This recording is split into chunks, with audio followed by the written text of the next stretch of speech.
Saat sedang bekerja di rumah, ia tiba-tiba diserang oleh seseorang. Penyerang itu tampak sangat terarah, langsung mengenai lehernya. Pria itu mengira dirinya pasti akan mati, namun kemudian ia menyadari bahwa benda yang mengenainya mirip seperti jarum suntik. Tak lama kemudian, penglihatannya mulai kabur, bahkan belum sempat melawan ia sudah pingsan. Beberapa jam kemudian, ia terbangun karena suara telepon. Pria di seberang telepon itu tidak ia kenal, namun orang tersebut langsung memanggil namanya. Yang lebih aneh lagi, ia mendapati dirinya masih berada di rumah dan sama sekali tidak terluka.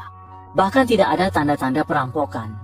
Sebagai eks pasukan khusus, pria itu segera menyadari bahwa targetnya mungkin bukan dirinya. Ia pun langsung bergegas menuju kamar anaknya. Dan benar saja, anaknya sudah tidak ada. Ia mencari ke seluruh rumah hingga keluar, namun tidak menemukan jejak anaknya.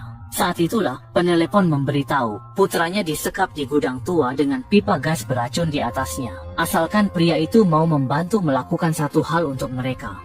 Anaknya selamat, jelas lawan mengancam pria itu. Tak ada pilihan meski terancam, ia hanya bisa menuruti. Sesuai perintah, ia pergi ke gudangnya. Di sana, ada kotak tiba-tiba muncul. Isinya set senjata lengkap, amunisi, rompi anti peluru dan belati. Pada rompi terpasang kamera mini. Pintu terbuka, mobil SUV hitam anti peluru tampak. Melihat persiapan rumit lawan, jelas mobil itu bukan hadiah. Benar saja, saat ia masuk, rute perjalanan sudah disiapkan.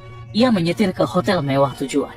Dia diberitahu bahwa di sana ada aliansi dua kartel narkoba, dan tugasnya menghabisi semua orang di dalam guna menggagalkan kerjasama itu.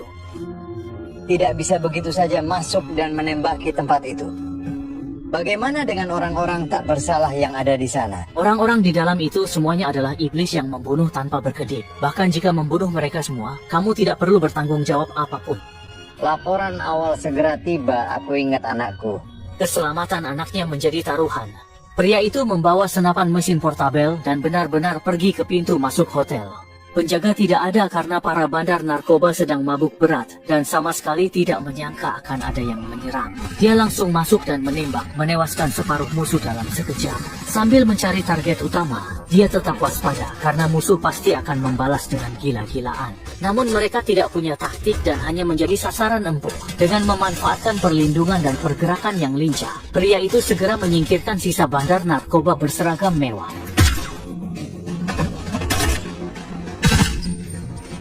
Selesai itu, dia kembali ke mobil, tancap gas dan pergi. Dia menagih janji si kulit hitam untuk melepas anaknya, tanpa tahu pria itu gembong narkoba besar. Penculikan itu hanya agar dia menyingkirkan pesaing. Jika dia mati pun, si kulit hitam tak rugi. Tugas kedua pun diberikan, bunuh bos narkoba lain. Karena anak adalah kelemahannya, dia pasti setuju. Saat menerobos markas, dia hubungkan kamera rompinya ke TV agar teman-temannya bisa menonton siaran langsung itu. Namun, penjaga pintu segera menghentikannya dan melihat kamera di tubuhnya.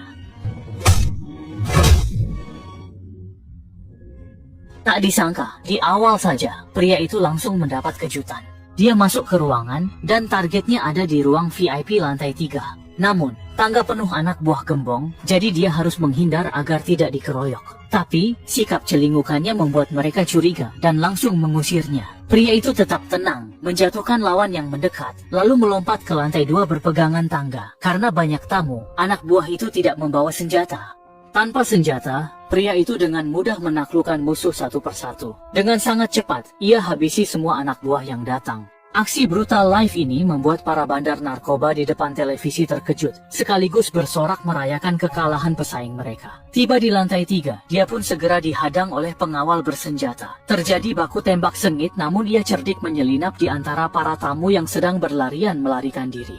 Begitu mendekati lawan, ia tiba-tiba menembak dan menjadikan tubuh mereka sebagai tameng. Anak buah yang tidak sempat bereaksi pun dihabisi dengan cepat. Di dalam ruang VIP, ia akhirnya menemukan bos gembong narkoba. Lao Hei menyuruhnya untuk segera membunuh, tapi pria itu tetap waspada. Ia sengaja membiarkan bos itu mendengar suara Lao Hei demi mencari petunjuk tentang anaknya. Namun si bos malah panik di depan moncong senjata, hingga akhirnya ia terpaksa ditembak mati. Lao Hei merasa sangat girang melihat saingannya tewas. Karena sukses dengan trik ini, ia pun memberikan tugas ketiga karena para anak buahnya masih ingin terus menonton.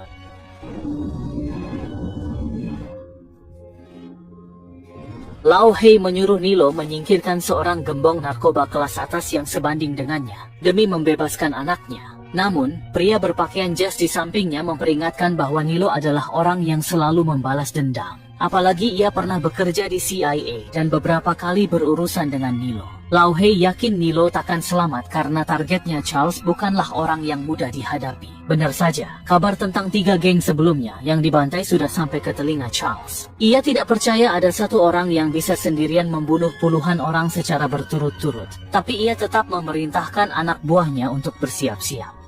Beberapa jam kemudian, pria itu tiba di tempat Charles.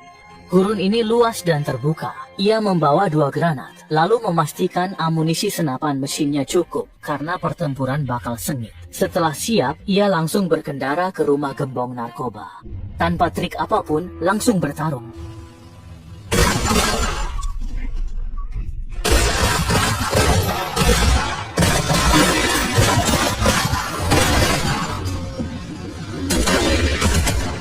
Dia berani menerobos karena mobil dari Lau Fei anti peluru. Usai masuk ke halaman rumah mewah, ia melumpuhkan 2 penjaga lalu melempar granat kejut. Dengan lincah ia menembak presisi demi menangkap sang gembong narkoba. Bukan sekadar bertarung. Setelah beberapa ronde, ia menembus area inti. Sementara itu, si kulit hitam tua menonton layaknya game tembak-menembak, meragukan apa Charles bisa dihabisi sendirian. Saat asyik menonton, sebuah tembakan mendadak mengenainya hingga ia terjatuh keras.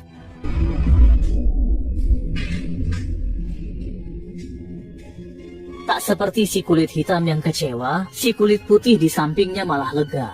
Ini menyingkirkan satu masalah mereka. Sementara itu, pria tadi ditangkap para bandar. Ia tak tahu mereka sengaja menjebaknya agar tertangkap hidup-hidup untuk diinterogasi.